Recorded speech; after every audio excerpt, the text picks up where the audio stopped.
Yo, I want to make this quick video. So, I'm literally in this meeting with a potential client, and you guys know I have that one pharmaceutical client, that's offered me the contract. We're actually doing some red line negotiations because I want to renegotiate the exclusivity as well as the intellectual property and non-compete agreement. So we've come to an agreement. I just haven't had anything physically, right? I haven't received anything. So I entertained another situation, and I just want to give you guys some key game on interviews, right? Now, for the interview, you may be thinking, bro, I need to have a degree. I need to have, I don't know, certain certifications. I need to do this, the third. And sometimes that is true, bro. Having those particular credentials and educational background is going to make it easier for you. It's going to get you right in the gate. Now, with that particular background, so I get into the interview and I'm talking to the actual hiring, guy, the guy who's actually going to write the checks. And of course, I'm coming in as my company, Quality Assurance Solution. And so he says, hey, so tell me about yourself.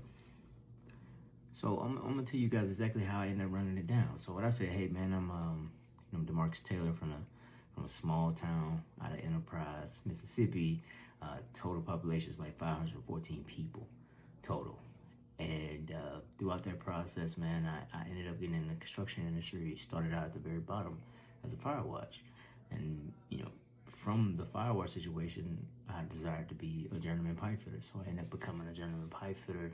And from there, I wanted to get more into management. But before I did that, I became a combo welder. I started learning more, became an orbital welder. Then I became, a foreman and a general foreman and ultimately a superintendent. And I said, once I got to that space, I realized, there was something that was missing. I wanted to be able to have a 360 worldview of the construction industry.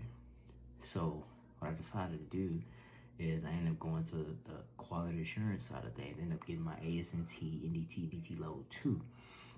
From that process, I was with a third-party owner representative, QAR, or quality assurance representative company in the pharmaceutical industry. And I said, I've done that for about, a little under 2 years in that particular role. And I said, I still wasn't at my destination of what it was that I desired to get to. So I ended up going over to the general contractor side. I wanted to understand the logistics and the coordination part of the project with other trade partners, right? So I said I ended up doing that. And I done that also, a little under 2 years. And then I said from that, ultimately, I got to where I desired to be as an owner's representative. So, I'm currently a senior MVP construction quality manager. And that what brings me here today, and that what has me in this room. Bro, all I did was run down the play of my resume. I didn't go into space of, who. I didn't go into details of stuff like super detailed. I didn't say little bull crap that just didn't really relate. All I did was told them a story.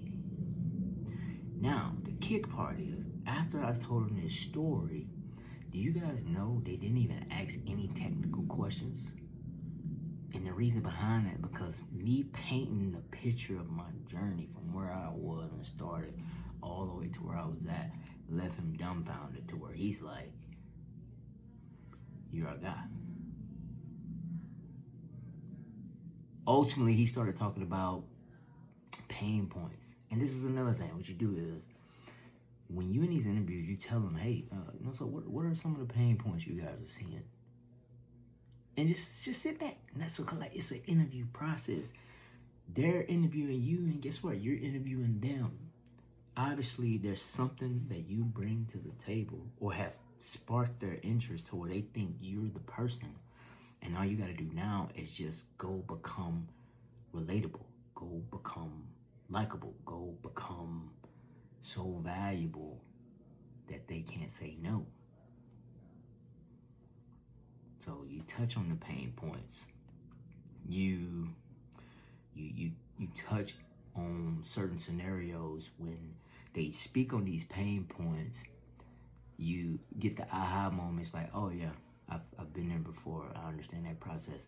And then one more thing though, when they always talk about the general contractor, or they talk about stuff where there's something out of place, right? Or like cross coordinating or streamlining information. And I always tell them, I say, hey man, this is the one thing I'm really proud of the most out of my journey and my career, is me understanding that I started at the very bottom as a fire watch, and I worked my way through the trade partner, the mechanical contractor, which is the trade partner. I worked my way to the general contractor side, the third party owner's representative side, and ultimately just the owner's rep directly. So what that have done for me is it allows me to have a relatable influence on each level in the project cycle. And now I can streamline everything from the very top to the bottom, because I can speak everybody's language. And that's how I end it. Bro, when I'm telling y'all, it have people like, we don't even get to talk about validation. We don't get to talk about IQ, OQ, PQ. Like, we don't even go through those particular languages because they know for a fact from how I just influenced them and brought them right back around. All I did was repeat myself. I repeated myself from my first part of the story back to the end of it. And this is only after they start talking about their pain points and other situations. And they get to talking about the size of the projects being $14 billion, being 6,000 people on site at one time, or during the day.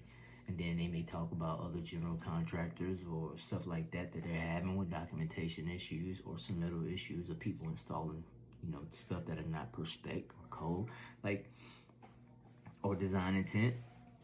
And I don't have to give out too much information, bro. Besides, tell my story. And it worked. Tell you, it worked. But I just want to make this video because it was something that I literally just did. And I thought it was something that could be valuable to, one or two of y'all. And hope this helps. Peace.